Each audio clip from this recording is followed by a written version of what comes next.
इसी केदार दोस्तों, हर हर महादेव। केदारनाथ धाम से जुड़ी हुई सभी लेटेस्ट अपडेट आप सभी मित्रों को देने वाला हूं। जैसे कि इन दिनों केदारनाथ धाम में यात्रियों की संख्या किस प्रकार से, केदारनाथ धाम में मौसम कैसा है, केदारनाथ धाम में यात्रा में दर्शनों में कितना समय लग रहा है और क्या गर्भगृह में दर्शन हो पा रहे हैं। साथ ही दोस्तों, केदारनाथ धाम तक पहुंचने वाले रास्तों के किस प्रकार के हालात है, रास्तों में श्रद्धालुओं को क्यों रोका जा रहा है और बहुत सारे शिव भक्तों को केदारनाथ धाम में आने से पहले ही श्रीनगर से ही वापस क्यों लौटा दिया गया है। केदारनाथ धाम की यात्रा पर अगर आप लोग आ रहे हैं तो बहुत ही ज्यादा महत्वपूर्ण वीडियो आप सभी मित्रों के लिए होने वाली है, तो वीडियो को कृपया पूरा देखिए।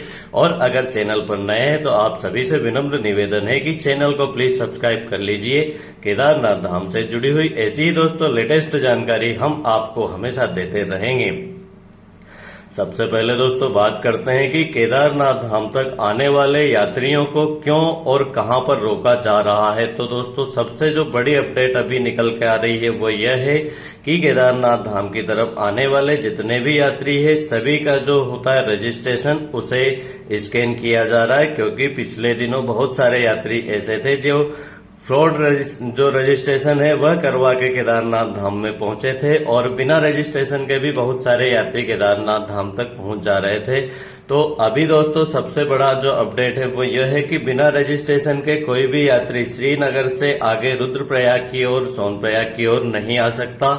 आपका रजिस्ट्रेशन बहुत ही ज्यादा जरूरी है और जिस डेट का आपका रजिस्ट्रेशन है उससे 1 या 2 दिन आगे पीछे हो सकता है। अगर आप का ज्यादा ही दिनों का आगे पीछे का गैप होता है तो आपको आगे नहीं आने दिया जाएगा। और बात करें दोस्तों कि जो यात्री है वो करीब श्रीनगर में करीब 23-24 घंटों तक फंसे रहे थे। उसका कारण यह था दोस्तों कि जो रुद्रप्रयाग के आगे का जो मार्ग है, रुद्रप्रयाग से गौरीकुंड तक का जो मार्ग है वो काफी संकरा है, तो उसमें बहुत ही ज्यादा ट्रैफिक जाम की जो समस्या उत्पन्न हो गई थी, जिसके कारण पुलिस बल ने जितने भी श्रद्धालु केदारनाथ धाम की तरफ आने वाले थे उन सभी को रुद्रप्रयाग से पहले श्रीनगर में ही रोक दिया गया था, जिन्हें करीब 24-25 घंटों तक अपनी गाड़ियों में ही रुकना पड़ा और वहां पर उन्हें खाने पीने की भी समस्या उत्पन्न हो गई थी, जिसके कारण दोस्तों पुलिस वालों ने यहां पर यात्रा के पड़ाव बनाए गए हैं। कई जगहों पर कैंप लगाए हैं जहां पर यात्रियों को रुकने की व्यवस्था की गई है।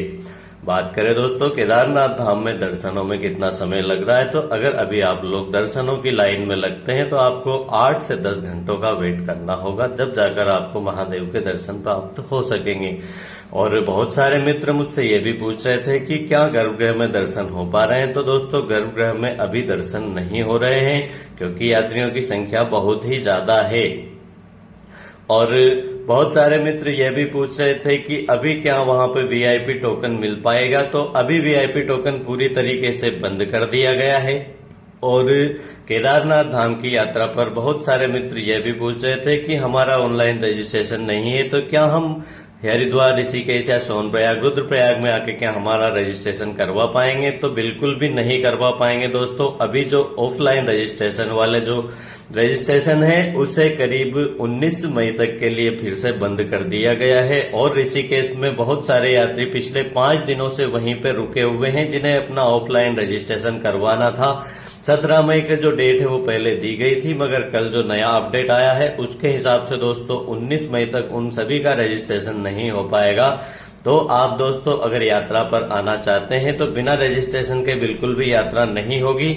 और बहुत सारे मित्र मुझसे ये भी पूछ रहे थे कि अभी हमें चारों धामों की यात्रा करनी चाहिए या नहीं करनी चाहिए। तो मैं आपको एक बहुत ही महत्वपूर्ण सुझाव देना चाहूंगा कि आप लोग अगर अपने घरों में ही हैं, अभी यात्रा पर नहीं निकले हैं, तो अभी आपको बिल्कुल भी यात्रा नहीं करनी चाहिए, क्योंकि दोस्तों पूरे यात्रा मार्गों पर खचाखच जाम लगा हुआ है और यात्रा केदारनाथ धाम सहित चारों धामों में भयंकर भीड़ आपको देखने को मिलेगी।